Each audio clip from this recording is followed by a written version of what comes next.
The retro gaming community is being ruined on YouTube. Well, at least that's one way to look at it. I don't know if I would say it's being ruined, but there were some things that were recently brought up by a couple content creators I know in Koi Fish Gaming and Iowa Retro Gaming Dad, and I was just trying to kind of piggyback on where their videos were going. As far as the content that's being created as of late, not even just as of late, but just in general, within the retro gaming community. What I want is you, the viewer, to give me some feedback in the comments below about some of the questions that I had and some of your guys' perspectives as to how you guys view things. Because currently all I have to go off of is just my own thoughts and ideas and other content creators' thoughts and ideas. But your guys' opinions matter just as much, if not more.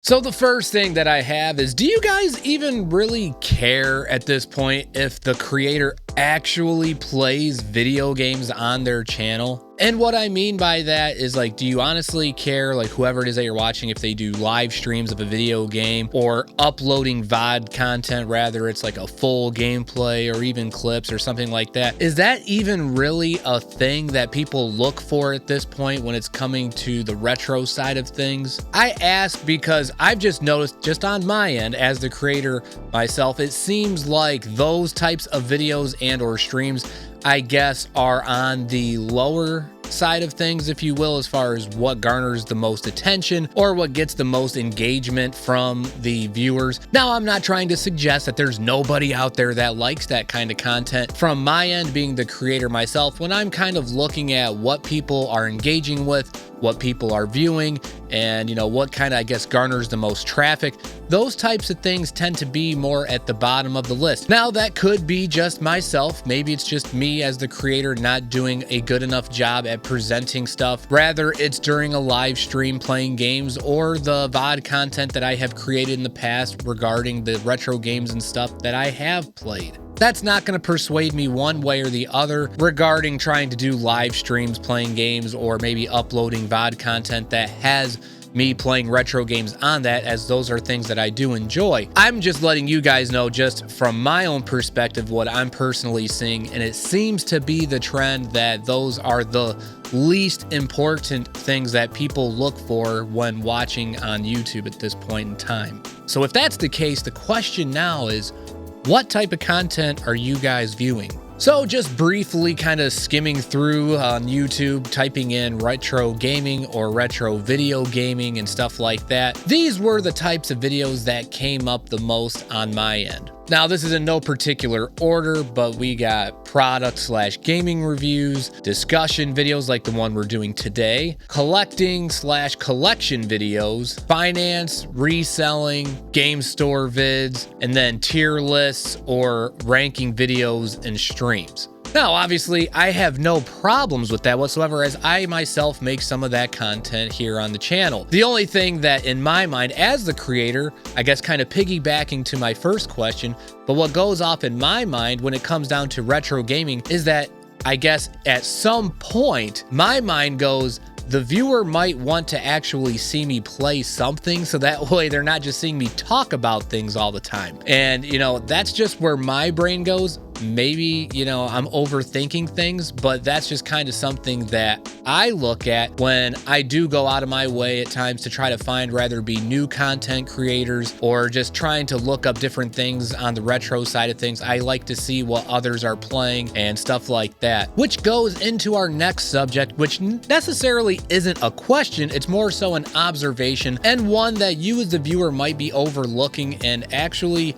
you have more of a voice than you really think. And that is, you, the viewer, are just as important to the content creator's channel than maybe even the creators themselves. So the first thing is feedback. If you guys aren't giving the content creator feedback, whether it's positive or negative, or even maybe neutral, like saying you're trying to suggest maybe certain types of videos that you would like to see on the channel, then the creator has nothing really to gauge off of, and they're just going to keep kind of going down the same road thinking that they're just doing what they're supposed to do, or thinking that it's the type of content that you guys like, and then in reality maybe they're not getting the response they're looking for necessarily.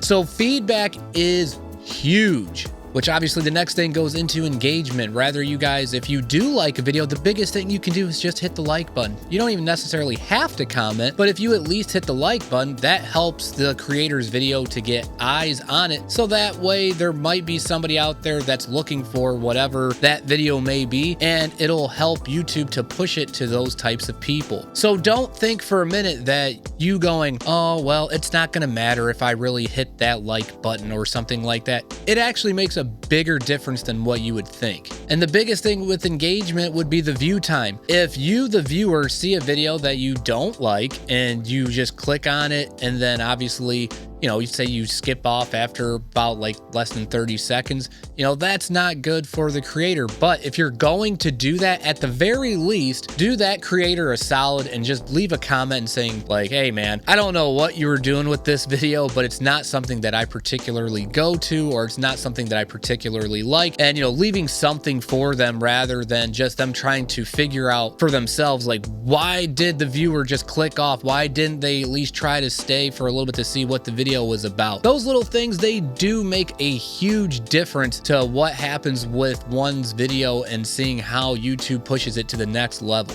Now, this thing is something that I used to do, and I wanted to try to get back into doing this. And I know that, you know, being on camera or being a part of a creator's video might not be for everybody, but one thing that I used to do is have viewers on the channel, you know, rather it be in podcasting format, rather it was live or a VOD, or having them coming on and doing a gaming stream with me or something like that. That was my way to try to engage back with the viewers. And I know I just haven't been doing that as of late. I've been, you know, really busy with the baby and stuff, but that is something that I personally like to do. And again, that makes it more personable for you. It makes it more engaging for you as the viewer. And it also lets people know that at the end of the day, yes, you know, at least I can say in my position that the creator themselves does care about the community and wants to try to give back in some way, shape, or form. So the next thing begs to ask the question of,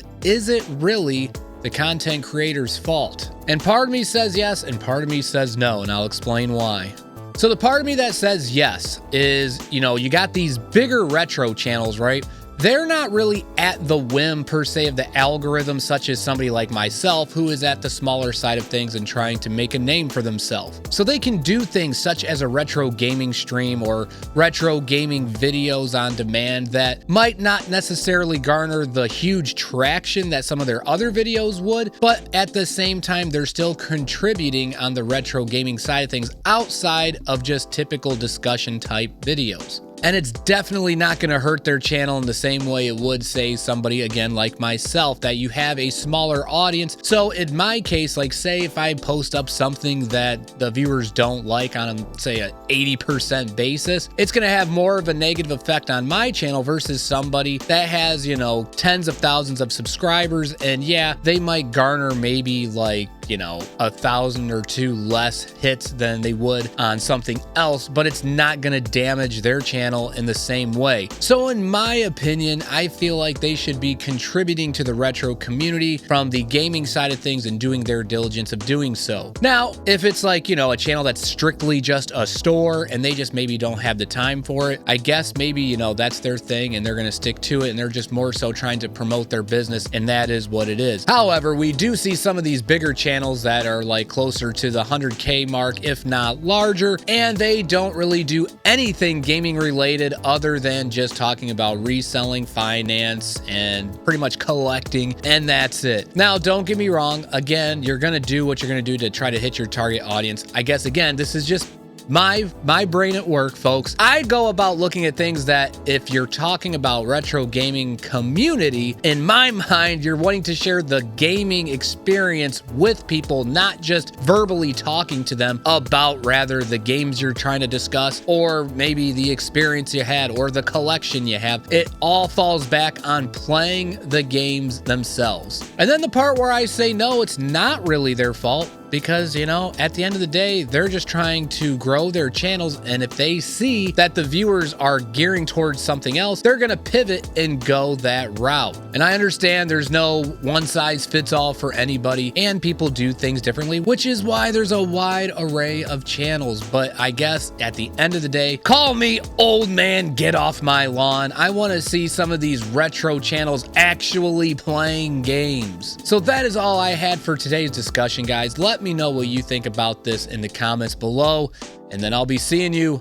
in the next video.